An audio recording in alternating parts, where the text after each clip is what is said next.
आज हम सामाजिक अनुबंध की अवधारणा हाफ्स, लॉक और रूसो का तुलनात्मक अध्ययन करते हैं। पहले देखते हैं मुख्य विषय क्या है। उसमें हाफ्स का दृष्टिकोण, लॉक का दृष्टिकोण और रूसो का दृष्टिकोण। मानव प्रकृति हाफ्स के समय स्वार्थी और क्रूर थी, लॉक के समय विवेकशील प्राणी थी मानव, और रूसो के समय सरल स्वभाव के मानव थे। प्राकृतिक दशा क्या थी? हाफ्स के समय प्राकृतिक दशा लड़ाई झगड़ा, छीना झपटी और एक दूसरे का डर बना रहता था। लॉक के समय शांति, सद्भावना और परस्पर सहायता थी। रूसो के समय सुख शांति का वातावरण था। प्राकृतिक अधिकार में क्या था? आत्मरक्षा का अधिकार था हाफ्स के समय, और लॉक के समय जीवन, स्वतंत्रता और संपत्ति का अधिकार था। रूसो के समय प्राकृतिक स्वतंत्रता थी।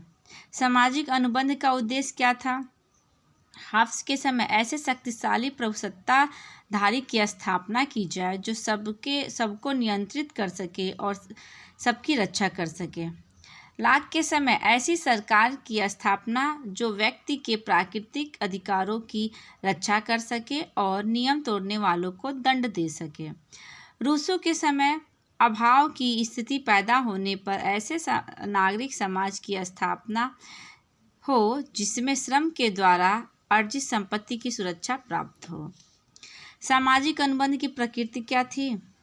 सब मनुष्य एक दूसरे को वचन देते हैं कि वे अपने ऊपर शासन का अधिकार प्रभुसत्ताधारी को सौंप रहे हैं, और लॉक के समय समुदाय के सदस्य यह वचन देते हैं कि नियम का उल्लंघन होने पर वे स्वयं अपने न्यायाधीश नहीं होंगे, बल्कि यह शक्ति सरकार के पास रहेगी। रूसो के समय सब मनुष्य अपनी अपनी प्राकृतिक स्वतंत्रता का त्याग करके पूरे समुदाय को सारे अधिकार सौंप देते हैं, जहां उन्हें नागरिक स्वतंत्रता प्रदान होती है। प्रभुसत्ता का स्वरूप हाफ्स के समय क्या था? सर्वोच्च और पूर्ण प्रभुसत्ता। लेकिन लॉक के समय सीमित प्रभुसत्ता। ये मोस्ट इम्पॉर्टेंट है, ये पूछा जाता है क्वेश्चन में।